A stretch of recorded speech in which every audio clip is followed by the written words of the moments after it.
Hi everybody, I'm here in Jamaica, of course, with the current president of the Jamaica Teachers Association, Dr. Mark Smith, and we're going to have a discussion around his tenure as president of the Jamaica Teachers Association, JTA. So we'll refer to JTA a lot in the discussion. So welcome.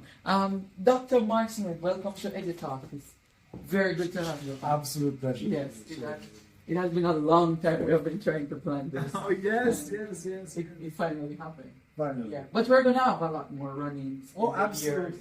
Years to come. All right.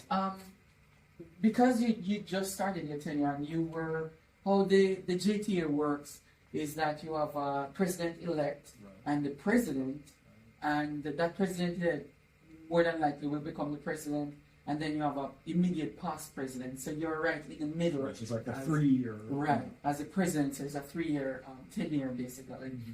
What was it like transitioning? You're the president. And what was it like transitioning from president-elect to president? Well, it was rather tumultuous because what had happened is that in around July, we were struck by Hurricane Beryl. And that was nothing short of catastrophic. My school, Monroe College, was the worst affected school in the island, and so some estimates put it at $300 million worth of damage was done. That's 300 million Jamaican dollars. Was done to the school. Yeah.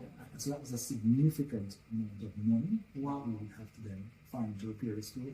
And so there were people coming to me telling me, listen, you can't leave. My board, my members of our trust were concerned, and I had to really think about it and really put a strategy on the table. And we had first trust meeting, and I said, calm down. We have to learn to chew and walk at the same time. And I told the ministry the same thing, because the ministry was of the opinion that you probably need to delay my exit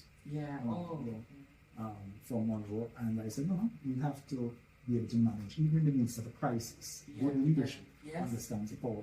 Might make that all the wonderful plans I had in terms of transitioning to become JTA president, I had to now rethink those plans because I had 2 months, or just a little under 2 months, in which to rebuild my school, get it ready for reopening for my 1,000 boys and parents and teachers, and ensure that they would have been set up while at the same time managing that transition too. And forming your team.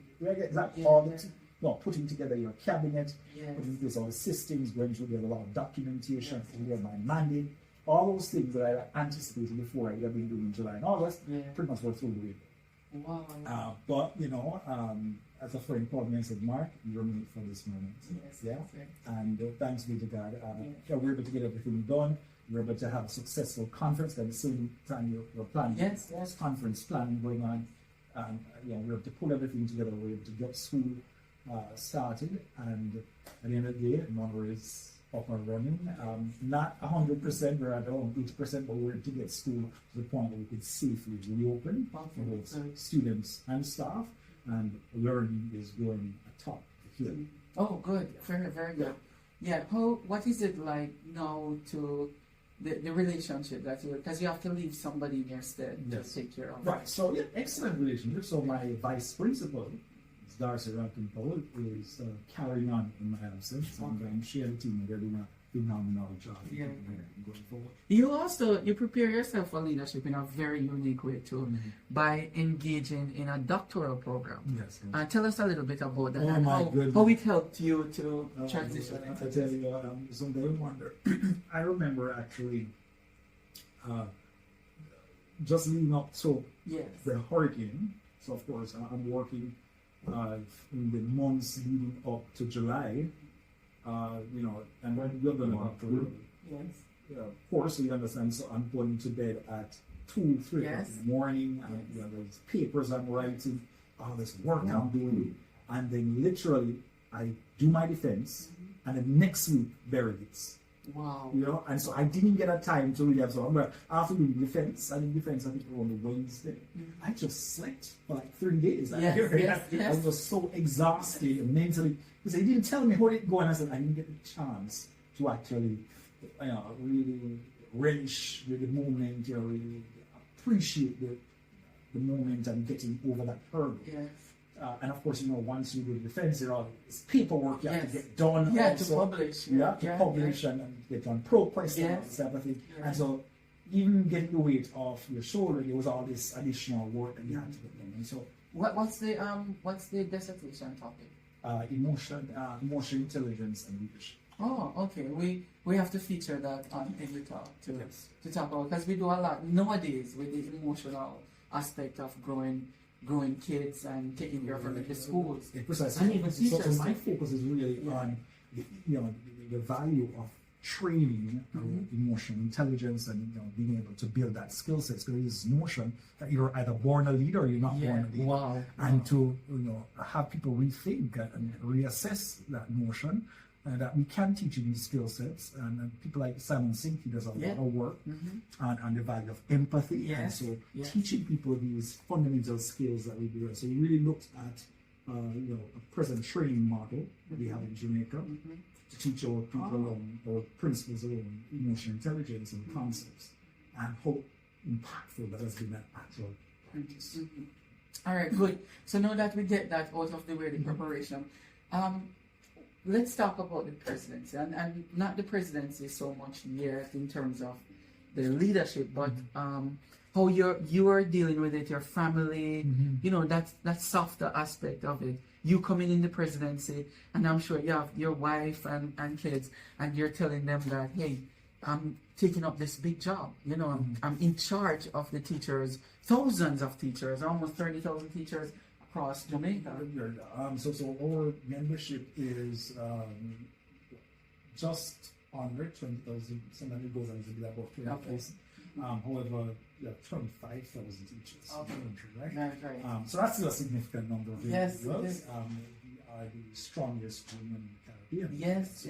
We do have a lot. In fact, I just returned from South Africa. Excited to go to South Africa and to share with the South African Union, Democratic Union of Teachers, and I was able to make a presentation on behalf of the international delegation. I did speak about decolonizing education and how important that is as countries with predominantly black populations. And so, there are these wonderful opportunities that exist, and I think it's something that I look forward to. How I will grow in the work, because people like to think that you're stepping into something and instantly, you're going to learn this. And although I was president-elect, and I watched somebody, Lyndon Johnson, and he did an incredible job, and it was a real source of support. And I want to give him a big shout out. And Lyndon was, you could really ask him, was very approachable, and he has made my onboarding a lot easier, along with Dr. Nicely. They worked very closely with me to help in terms of really acquainting me with the systems, processes that is included in taking up the role of president. What about the family side of it? How are you balancing it? Family, it is tough. Initially, the whole plan was to move the entire family to Kingston because I have to be in office. But we decided, because of my daughter's age, she's just getting ready to do her final stint at the Penn. Which is a placement exam for high school, right? In grade 6, and so my wife, and I've learned in life, a happy wife is a happy life. So I've learned to take instructions, especially when it comes down to things with children. She spends a lot more time with her. And her assessment was that it was best for us to not remove her from school environment. She might take a little time to readjust, and it might impact her performance. So we're running 2 households, so I have my 2 sons. Sometimes they were here with me yesterday. I took them down last evening, and we try to find the time to really spend time with each other, valuable and important. That's very good. It's very good to look at it that way, and not to put yourself so much in the front when smaller children are. So talk to us about presidency. You go about forming certain vision. You have a certain vision, and then you form certain goals for the year, and some of those are very important to as your legacy.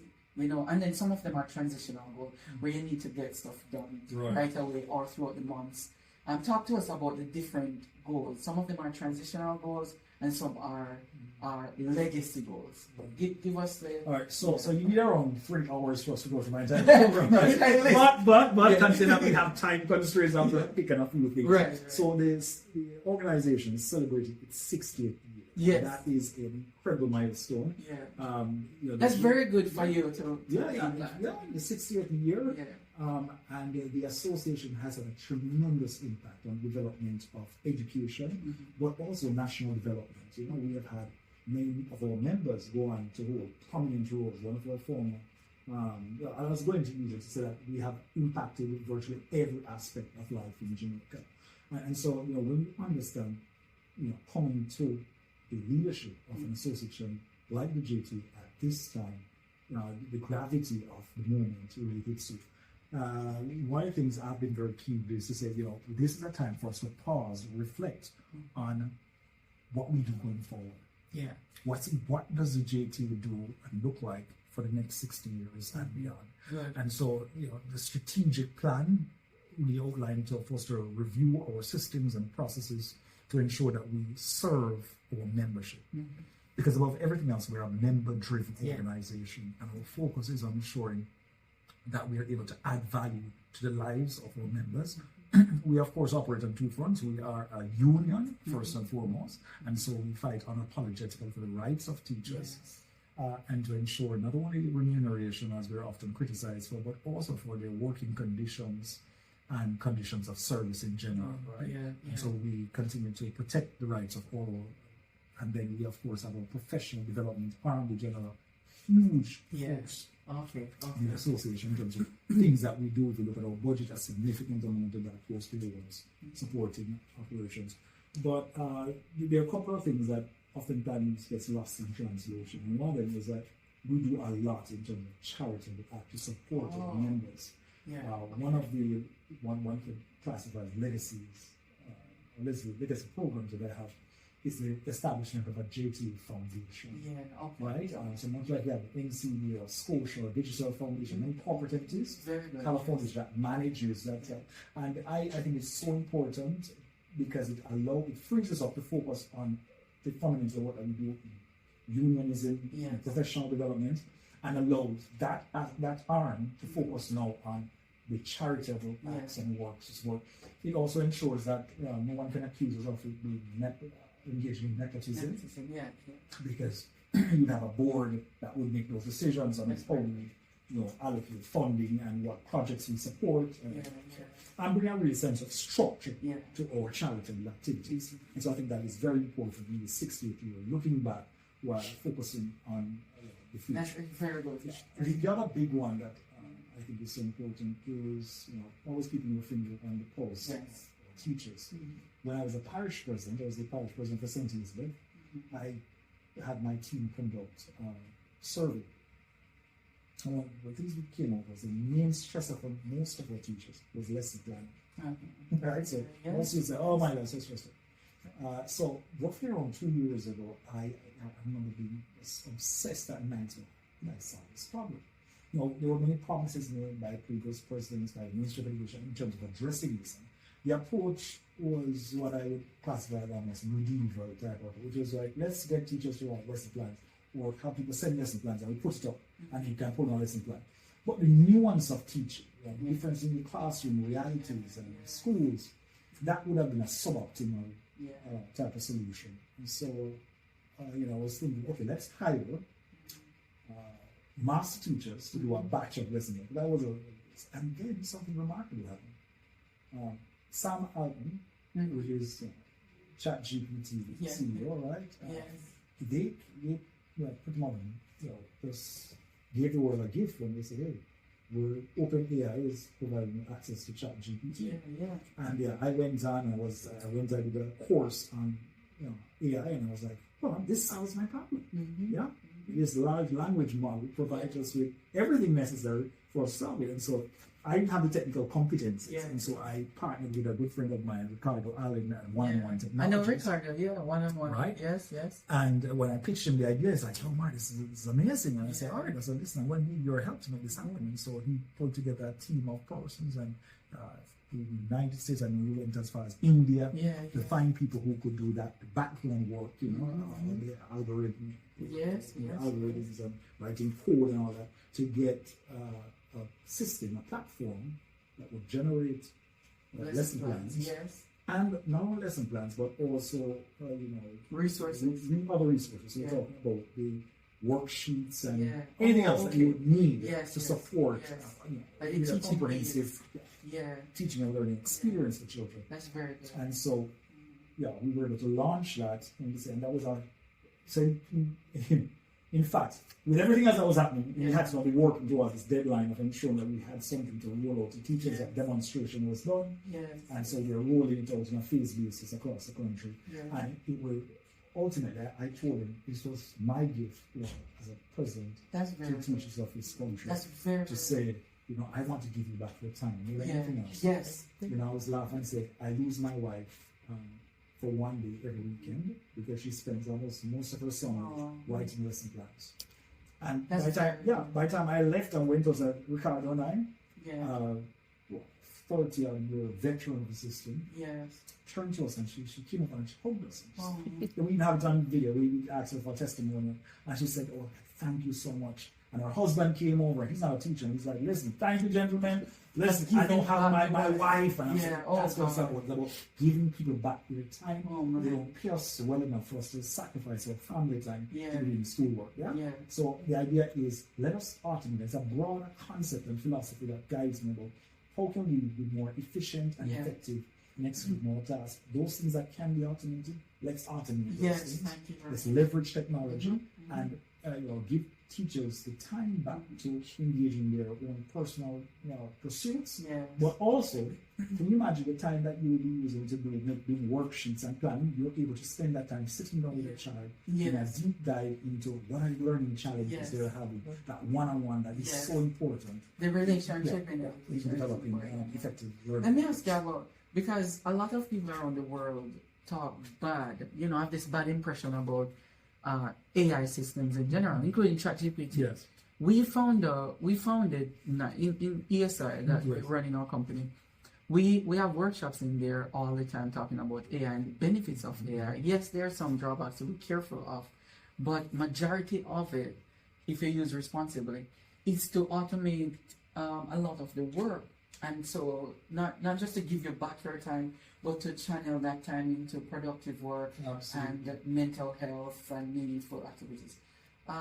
What did you, based on your research with it and the application of it, what is your sort of like your opinion, research opinion about the ChatGPT? Well, it's something I've done extensive research, right? So I went and got certified in understanding the fundamentals, because I believe it was a fundamental game change. And we'll see it having tremendous impacts globally in other sectors, not just education. But the reality is, we have to be open to the multiplicity of opportunities that exist when leveraging technology. There's a reason we don't ride a horse. To St. Elizabeth, or ride a horse to St. Mary, or go to the US by boat. The reality is technology and leveraging has really revolutionized work, the process of work, transportation, all these that we move, all these that we think, how we interact. And as educators, we must be open to leveraging that to improve what it is that we do every single day. And so one of the things that I recognized very early on was the cumulative impact, positive impact. Yes. And I remember going to our education international meeting. But there were two groups that I saw in that meeting. You had one group that said, "Oh my God, this is the end of the world. This is like judgment day type thing. We have to stop the machines. Machines are coming for our job. This is bad stuff. Yes. It's just going to talk. How when when the children will do their work, everybody's going to be academically lazy." But there's another group, and that's a group I fell into. Let's calm down. there are some opportunities here. Yeah. Can we find space to actually benefit from this? Can we seriously and strategically look at what are some of the opportunities that exist for us to make more informed decisions, for us to automate some of the work that we've been doing for years? And one of those things that we're doing that are important, but we have limited time, and so if we can automate some of this process, it frees us up to spend more on the human elements of the teaching and learning process. And so that, as well as creating summaries. I mean, there are so many ways that we can apply artificial. One of the ones I love the most is its impact on helping us to achieve differentiation. Yes, that's what I was going to ask about. Oftentimes, that is not adequately carried out. And we talked to a lot of Jamaican teachers and teachers in general, and they tell you that when I have 30, 40 kids in front of me, it's hard with 40 minutes to do the differentiation. But now we have a situation where you can have a tablet or a laptop, and let's say we're teaching something on, let's say, algebra, and you're speaking about a particular topic in algebra, and let's say we're teaching to a grade 7 level, but there's a kid in the class who is operating at a grade 5 level. You can literally instruct it, break down this concept that a child in grade 5 could understand, and it would break it down. And if a child doesn't get it, break it down to grade 4, child could understand. And the software has the ability to do that. And that, I think, is one of those game-changing principles and features of this software, large learning models. And of course, OpenAI is not the only company, as I told you, that the proliferation of artificial intelligence throughout various sectors is just going to supercharge the world's economy. And if we are able to actually, as a small country, figure out a way to tap into that market, to equip our children with the skill sets and the citizens in general, to leverage that, I think it is one of those ways we are able to overcome our smallness. Yeah, that's powerful. So that's for the AI system and the freeing up of teachers. Right, that's right. So we want that. But it doesn't end there. One of the other big things that I've been very passionate about is the need to engage in rigorous examination of policies and strategies and approaches regarding education. And so to that end, I believe the time is right for the JTA to develop or establish a JTA think tank, right? So, loosely, we haven't signed off on the name, but one name that approached is the idea of the Jamaica Teachers Association think tank for contemporary issues in education, right? And so the idea is that we would bring together some of the smartest minds in education, and we have them from universities right down to the classroom, bring them together, routinely examining policies and put forward positions that they're associating, rather than just having a couple persons huddling a room and discuss in a very coordinated way, in a very structured way, in a very strategic way. We would bring the intelligentsia of over 20,000 members together and extract maximum value from that and package that in a way that we can, in a very structured way, impact policy. And then we have your press conference that we outline, not only identifying where there are shortcomings, where there are gaps, where there are challenges with education, regulation, policies, and strategies, but offer solutions. Because anybody that's worked with me understands I'm always solution oriented. And that it takes nothing to call a man off his work and have him point out problems. Problems are easy to point out.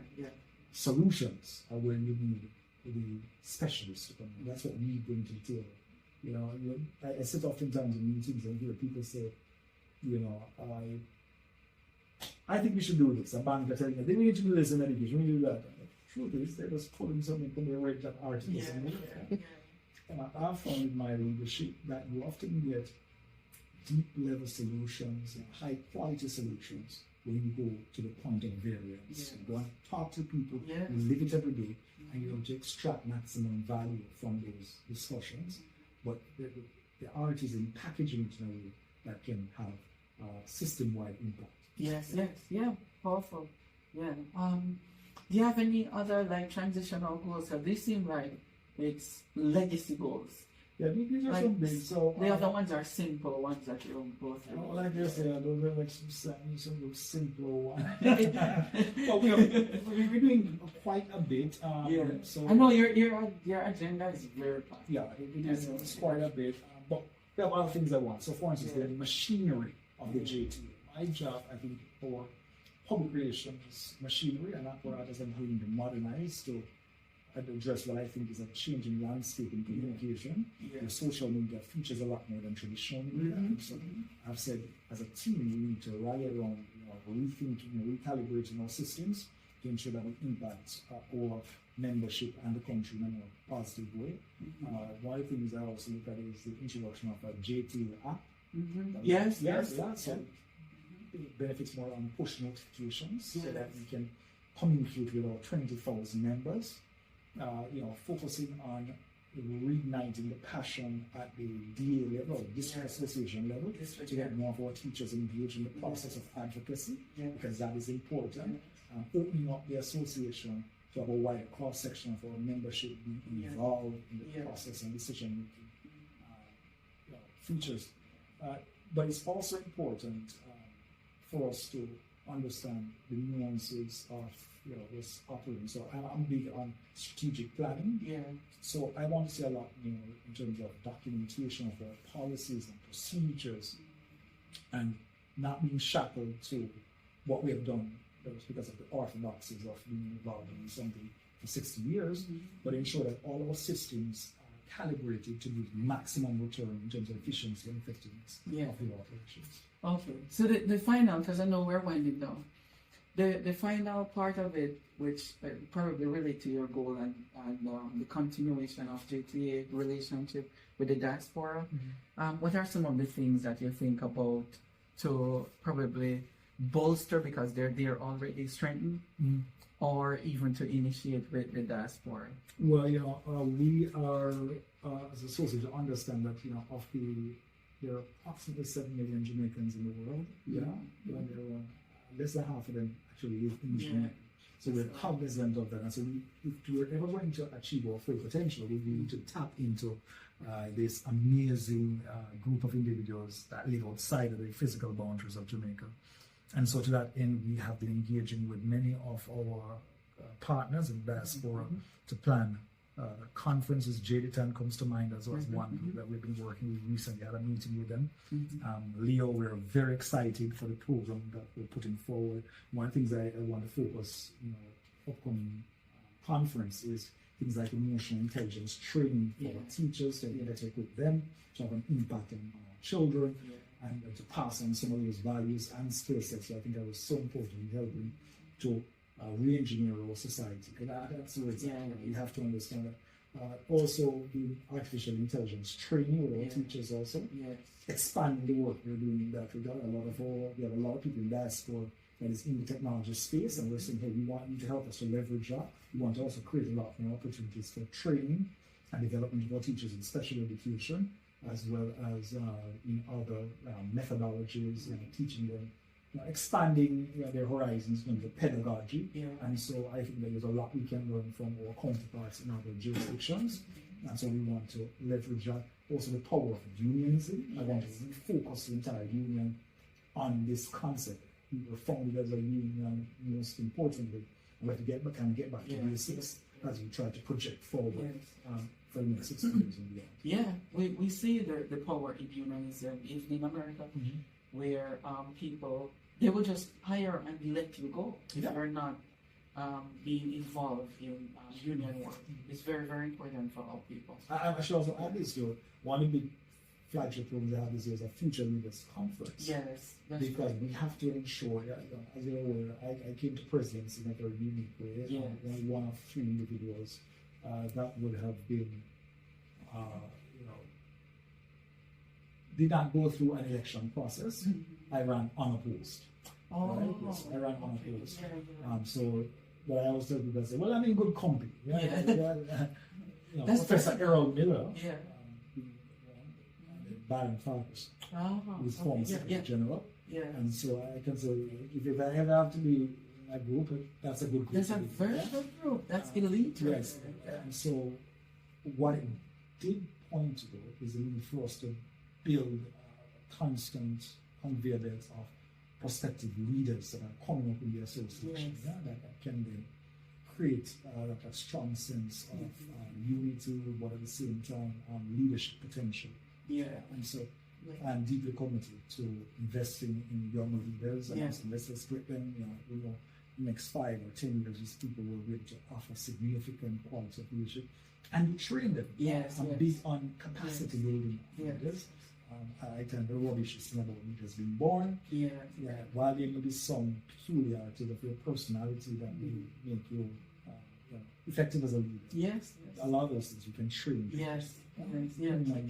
Abilities are endless, and our potential boundless. And so let us get the people in, train them, so that we can have democracy alive.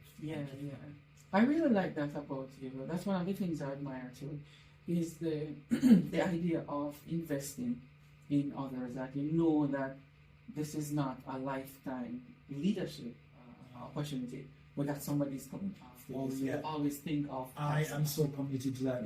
I believe I'm one of those persons.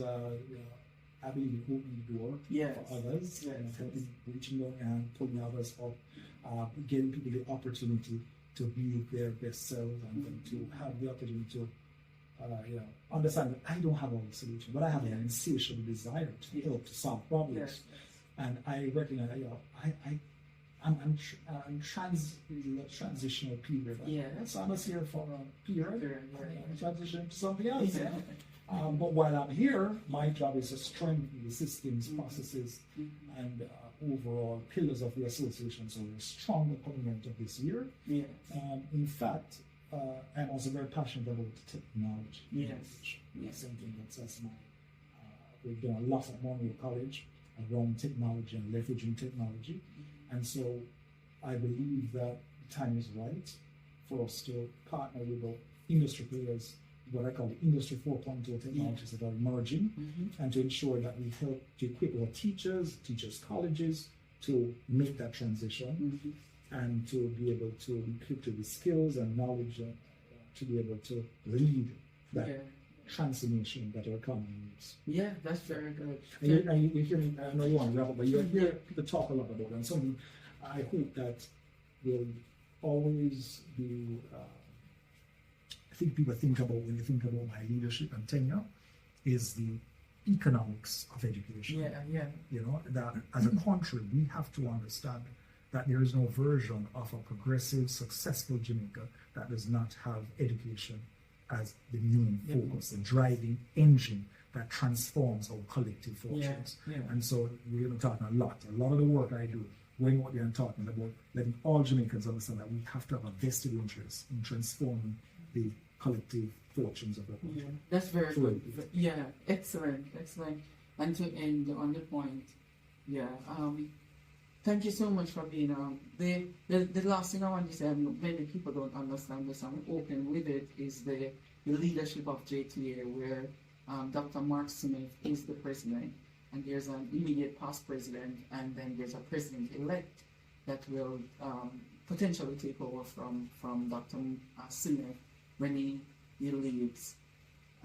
That's one of the strengths of JTA, the Jamaica Teachers Association, and that's very good, his legacy, and making sure that the union is strong in Jamaica. Thank you so much for being on. Thanks for having me. Yes, and know that we are right behind you, Education Solution International, right behind your leadership, supporting you all the way in the union. Thank you so much, everybody, and we will see you next week with another edition of EduTALK. Walk good, everybody, and we'll see you next week. Bye.